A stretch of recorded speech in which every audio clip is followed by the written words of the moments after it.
Shalom, selamat pagi Bapak Ibu Saudara yang dikasihi Tuhan. Kita bertemu kembali dalam acara Renungan Pagi Spiritual Life. Pagi hari ini kita akan kembali melanjutkan pembacaan Alkitab kita yang sekarang terambil dari Kejadian pasal 21 ayat 19 sampai 21. Bapak Ibu Saudara yang dikasihi Tuhan, ini adalah bagian keempat dari kisah Abraham mengusir Hagar dan Ismail. Saya akan membacakan bagian firman Tuhan ini bagi Bapak Ibu Saudara sekalian. Kejadian 21 ayat 19 sampai 21. Lalu Allah membuka mata Hagar sehingga ia melihat sebuah sumur. Ia pergi mengisi kantong airnya, lalu memberi anak itu minum. Allah menyertai anak itu, ia bertambah besar dan menetap di padang gurun serta menjadi seorang pemanah. Ia tinggal di padang gurun Paran dan ibunya mengambil seorang istri baginya dari tanah Mesir. Bapak Ibu Saudara yang dikasihi Tuhan, ayat-ayat yang kita baca merupakan bagian atau kelanjutan dari ayat-ayat sebelumnya yang berbicara tentang Abraham mengusir Hagar dan Ismail. Di dalam ayat-ayat sebelumnya kita sudah melihat bahwa ketika Abraham mengusir Hagar dan Ismail, maka Hagar dan Ismail kemudian mengembara di padang gurun Berseba.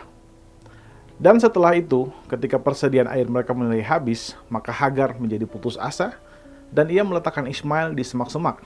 Kemudian dia pergi, berdiri jauh-jauh karena ia tidak tega melihat Ismail meninggal. Namun saudara, dalam keadaan putus asa yang demikian, Tuhan datang dan memberikan harapan kepada Hagar. Dan Allah juga berjanji bahwa dia akan membuat Ismail menjadi bangsa yang besar. Selain itu, kalau kita membaca dalam bagian ayat yang baru saja kita baca ini, kita melihat bagaimana Allah membuka mata Hagar sehingga ia bisa melihat suatu sumur. Dan melalui sumur itulah Allah memelihara kehidupan Hagar dan juga Ismail. Saudara, salah satu hal yang menarik dari kisah ini adalah bagaimana Allah membuka mata Hagar sehingga ia bisa melihat sumur untuk menjaga kehidupan mereka. Saudara, sumur itu sebenarnya sudah ada sebelumnya, tapi karena kekhawatiran dan kekecewaan Hagar tidak dapat melihat sumur itu. Dan saudara, perilaku Hagar ini juga seringkali terjadi bagi kita.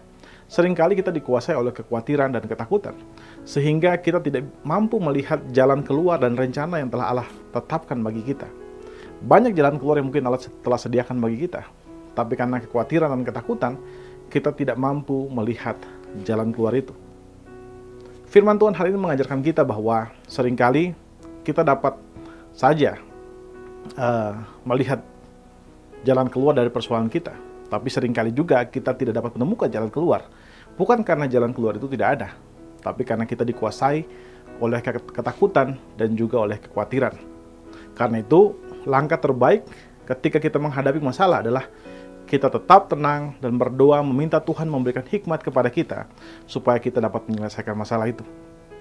Saudara, Rasul Petrus menasihatkan kita dalam 1 Petrus 4 ayat 7. Ketika kita menghadapi situasi-situasi sulit, Rasul Petrus mengingatkan kita bahwa kita harus menguasai diri kita, menjadi tenang, supaya kita dapat berdoa. Amin. Saudara, mari kita mengambil waktu sebentar untuk merenungkan firman Tuhan yang baru saja kita dengarkan. Saudara, apakah pada saat saudara menghadapi masalah, saudara lebih banyak dikuasai oleh kekhawatiran, ataukah saudara dikuasai oleh harapan akan pertolongan Tuhan? Mari kita mengambil waktu sebentar untuk berdoa, meminta Allah memberikan kepada kita kemampuan untuk dapat percaya kepada Allah dan tidak dikuasai oleh berbagai kekhawatiran dan juga ketakutan.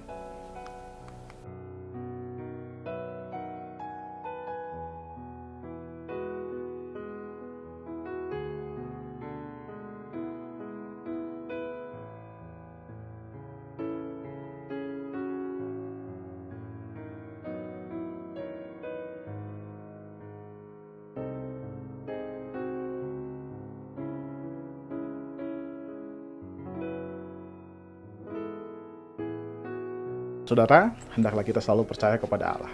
Mari kita tundukkan kepala, kita berdoa. Ya Tuhan Allah Bapa kami, kami bersyukur buat kasih dan setiamu kepada kami. Terima kasih jika Engkau pagi hari ini memberikan kepada kami kesempatan untuk bisa merenungkan firman-Mu Tuhan.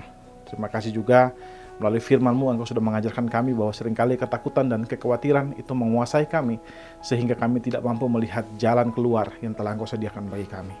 Karena itu Allah, Kami berdoa supaya Engkau meminta kepada Engkau supaya Engkau memberikan kepada kami anugerah-Mu Tuhan untuk bisa tetap tenang menghadapi berbagai macam situasi dan tetap percaya dan berharap kepada Engkau. Sehingga semua rencana-Mu yang telah Engkau rancangkan bagi kami, boleh kami selesaikan di dalam kehidupan ini. Ajar kami, bimbing kami terus Tuhan, sehingga kami boleh berjalan, melangkah di jalan yang telah Engkau tetapkan bagi kami. Di dalam nama Tuhan Yesus, kami berdoa kepada Bapa Surgawi. Haleluya. Amin. Amin. Bapak Ibu Saudara yang dikasihi Tuhan, demikian renungan kita pada pagi hari ini. Selamat menjalani hari ini dan Tuhan Yesus memberkati Bapak Ibu Saudara sekalian.